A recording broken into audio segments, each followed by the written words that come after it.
Good morning. Today is another great day for our economic recovery. Americans are getting back to work. Our economy is starting to work for more Americans. Thanks to the economic plan we put through in Congress earlier this year and a successful vaccine deployment, America continues to add jobs at a record pace. In its historically strong recovery, unemployment rate has fallen again today, down to 4.6%. This included a substantial drop in unemployment for Hispanics, which was much needed. Our economy is on the move. This morning, we learned that in October, our economy created 531,000 jobs, well above expectations. We also learned that job growth over the prior 2 months, August and September, was nearly 250,000 more jobs than previously thought. In total, the job creation in the first full 9 months of my administration is about 5.6 million new jobs, a record for any new president. That's a monthly average of over 60,000 new jobs each month, 10 times more than the job creation at 3 months before I took office. New unemployment claims have fallen every week for the past 5 weeks, are down by more than 60% since I took office, and are now at the lowest level since the pandemic started. And people continue to move from unemployment rolls to work. Unemployment has decreased this year by more than any other year since 1950. So any year since 1950, unemployment has decreased more in this year than since 1950. And not only are more Americans working Americans are seeing their paychecks go up. Weekly pay went up in October, with an average hourly earnings up almost 5% this year. That's more than some of the lowest paid workers in our country, men and women who work in restaurants, hotels, the entertainment industry, have seen their pay go up 12% this year. Over 5.5 million jobs. Unemployment down a record pace to 4.6%. And before we passed the rescue plan, forecasters said it would take until the end of 2023, to get to 4.6 unemployment rate. Today, we've reached that rate 2 years before forecasters thought it was possible. I would humbly suggest this is a significant improvement from when I took office and a sign that we're on the right track. This did not happen by accident or just because. We laid the foundation for this recovery with my American Rescue Plan that Congress passed at the beginning of my term. It put money in working families' pockets. It gave families with kids a tax cut each month. It helped keep small businesses going in the dark days earlier this year. And it provided the resources needed to launch one of the fastest mass vaccination programs ever. We got more than 220 million shots in arms in my first 100 days. We didn't stop there. In recent months, we've started implementing vaccination requirements, which have helped bring the number of unvaccinated adults down in this country from around 100 million several months ago to 60 million now. You know, that's good for our health, but it's also good for our economy. Now, vaccinated workers are going back to work. Vaccinated shoppers are going back to stores. And with the launch of the vaccines for kids ages 5 through 11 this week, we can make sure more vaccinated children can stay in school.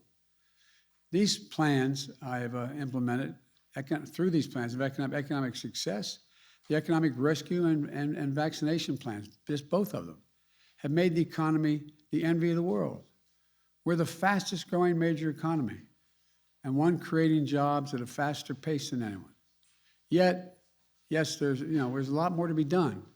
We still have to tackle the costs that American families are facing.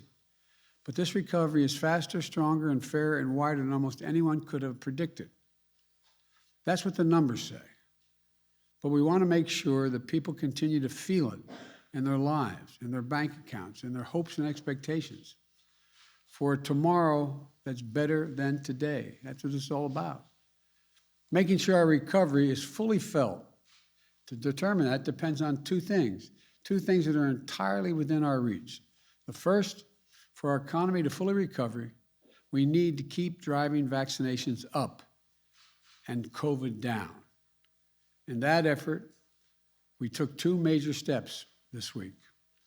On Tuesday, the CDC recommended COVID-19 vaccine for children between the ages of 5 and 11. We're prepared for this moment by securing enough vaccine supply for every single child in that age category in America. Those doses have started to arrive at thousands of pediatricians' offices, pharmacies, schools, and other sites. As a parent of one of the first children to receive a shot said, quote, "Today is such a huge sigh of relief," end of quote. Starting next week, our kids' vaccination programs will hit full strength with about 20,000 trusted and convenient places for parents to get their kids vaccinated.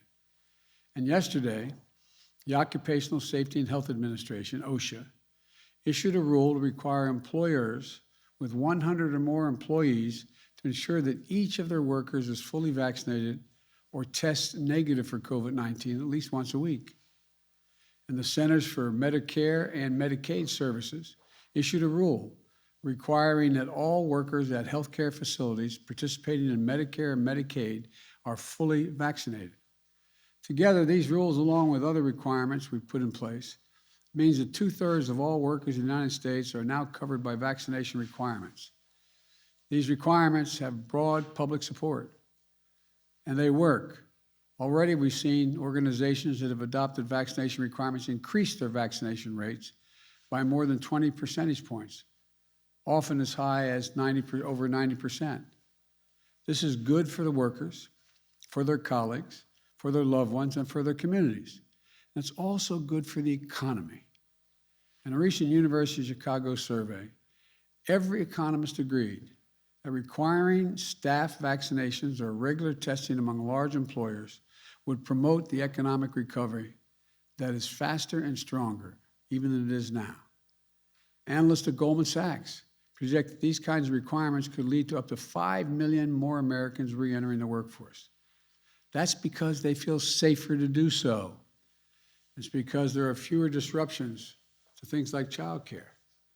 Again, beating COVID-19 remains one of the most important ways to strengthen our economy, not just save lives, but strengthen our economy.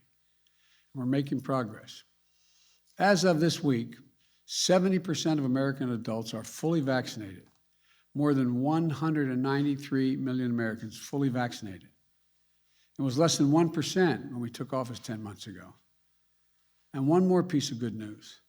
Last night, we received promising news about another potent and potential COVID treatment, a pill developed by Pfizer that may dramatically reduce the risk of being hospitalized or dying when taken shortly after infection, if you're infected. If authorized by the FDA, we may soon have pills that may treat the virus of those who become infected. We have already secured millions of doses, and the therapy would be another tool in our toolbox to protect people from the worst outcomes of COVID. But look, it's important to remember, we need to prevent infections, not wait to treat them once they happen. And vaccination remains the best way to do that. The pandemic is not yet behind us, but within this week's announcements, vaccines for kids, more adults getting vaccinated, potential treatment for those who get sick, we're accelerating our path out of this pandemic.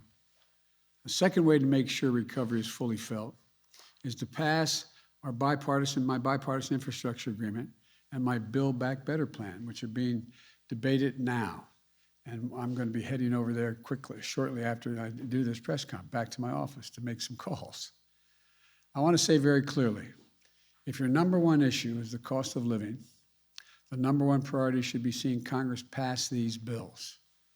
17 Nobel Prize winners in economics have said, spontaneously wrote to me together, and said this will lower inflationary pressure on the economy when we pass my bills. A new analysis from the Wall Street firm of Moody's Analytics found that it will ease the financial burden of inflation for middle-class families. Put another way, these bills will provide families with, as my dad used to say, just a little more breathing room. That's because the Build Back Better framework lowers your bills for healthcare, childcare, prescription drugs, and preschool. And families get a tax cut. That's how you end some of the anxiety people are feeling about the economy. That's how we give people some breathing room.